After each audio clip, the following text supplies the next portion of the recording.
बिस्मिल्लाहिर्रहमानिर्रहीम। अस्सलाम वालेकुम। उम्मीद करता हूँ कि तमाम दोस्त खैरियत से होंगे। दोस्तों, आज की हमारी वीडियो का टॉपिक बहुत ज्यादा खास है। आज की इस वीडियो में हम आपको ये बताएंगे कि गिद्दड़ सिंगी क्या होती है, इसके क्या क्या फायदे हैं, इसको लोग किस किस मकसद के लिए इस्तेमाल करते हैं, क्या लोग इसको गलत तरीके से भी इस्तेमाल करते हैं, ये क्या फायदा दे सकती है या नहीं दे सकती, इसके बारे में मुकम्मल डिटेल के साथ हम आपको बताएंगे। इसके साथ साथ हम ये भी बताएंगे कि ये कैसे पैदा होती है और कहाँ से पैदा होती है, इसकी असल और नकल की निशानी क्या है। आपसे गुजारिश है कि आप वीडियो एंड तक देखें। वीडियो बहुत ही इंटरेस्टिंग और बहुत ही फायदेमंद होने वाली है। लोगों में गिद्दड़ सिंगी से मुतालिक बेशुमार गलत फहमियां पाई जाती हैं। कुछ लोग इसको गिद्दड़ की नाव समझते हैं और कुछ लोग इसे सर के बालों का गुच्छा समझते हैं। कुछ जोगी इसको एक गिद्दड़ के सर पर निकलने वाला सींग बताते हैं जो कि गिलहरी के बराबर होता है और पहाड़ी इलाकों में पाया जाता है, जिसको तलाश करना भी बहुत ही ज्यादा मुश्किल होता है। इसके बारे में मशहूर है कि जिसके पास ये मौजूद होगी इसको हर तरह से माली मदद हासिल होगी, यानी कि जेवरात या नकदी की सेफ में गिद्दड़ सिंगी रखी जाए तो वो मजीद बढ़ेंगे, यानी कि दौलतमंद हो जाएगा।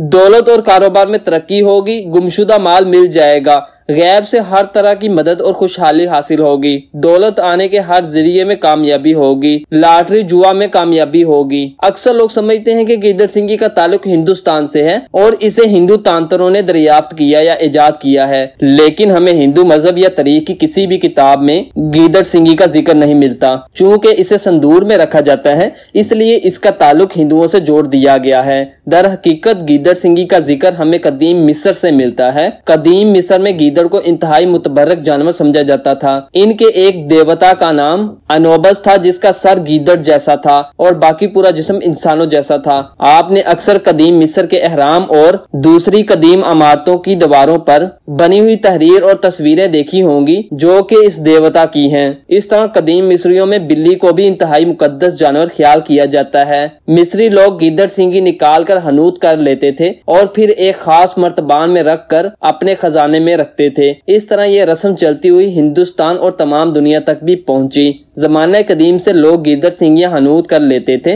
राजा महाराजा और बादशाह इसे अपने खजानों के दरमियान रखते थे। कहा जाता है कि जब गिद्दड़ 100 साल का हो जाता है तो इसके सर पर सींग निकल आता है, या ये कहा जाता है कि ये सींग सिर्फ गिद्दड़ों के सरदार गिद्दड़ के सींग पर पाया जाता है। लोग इस चीज को बहुत मिन्नतें करके जोगियों और मलंगों से खरीदते हैं और खरीदते वक्त इस बात का खास ख्याल रखा जाता है कि ये जिंदा हालत में हो और फिर बड़े प्यार और इज्जत से इसे संदूर और खुशबुओं वाली एक छोटी सी डब्बी में रखते हैं। संदूर वही सुर्ख रंग का पाउडर नुमा सफूफ है जिसे हिंदू अपने माथे पर लगाते हैं। संदूर एक केमिकल होता है जो इसे कीड़े लगने और गलने सड़ने से महफूज रखता है। लोग इस गिद्दड़ सिंगी का बहुत ख्याल रखते हैं और पाक साफ होकर इसके नजदीक जाते हैं, इसको हाथ में पकड़ते हैं, क्योंकि जोगी साहब ने इन्हें बताया होता है कि अगर नापाक हालत में इसके करीब जाओगे तो ये मर जाएगी या इस वजह से आपका बहुत बड़ा नुकसान हो जाएगा।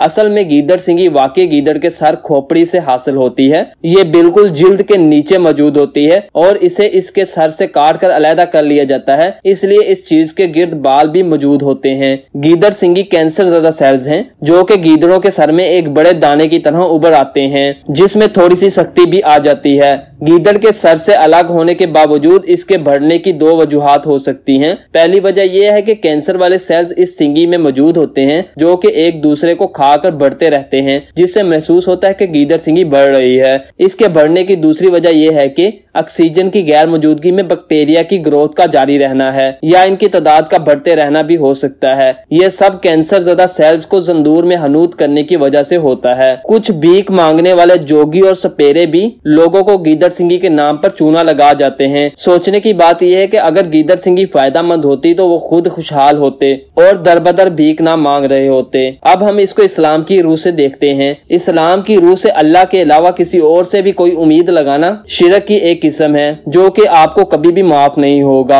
हदीस है कि जिस इंसान के दिल में रत्ती के दाने के बराबर भी शिरक होगा उसको भी माफ नहीं किया जाएगा। इसलिए हमें अल्लाह से उम्मीद लगानी चाहिए बजाय ये दुनिया की चीजों से। अल्लाह पाक फरमाते हैं कि मैं इंसान के शहरक से ज्यादा करीब हूँ, इसलिए वो मुझे पुकारे मैं उसकी सुनता हूँ। इसलिए हमें चाहिए कि हमें जो भी मांगना चाहिए अल्लाह पाक से मांगना चाहिए। आखिरी बात यह कि अगर इसके बारे में आपके पास कोई मालूमात हो तो लाजमी कमेंट बॉक्स में बताएं। उम्मीद करता हूँ कि आपको वीडियो पसंद आई होगी। अल्लाह हाफिज, मिलते हैं एक नई वीडियो में।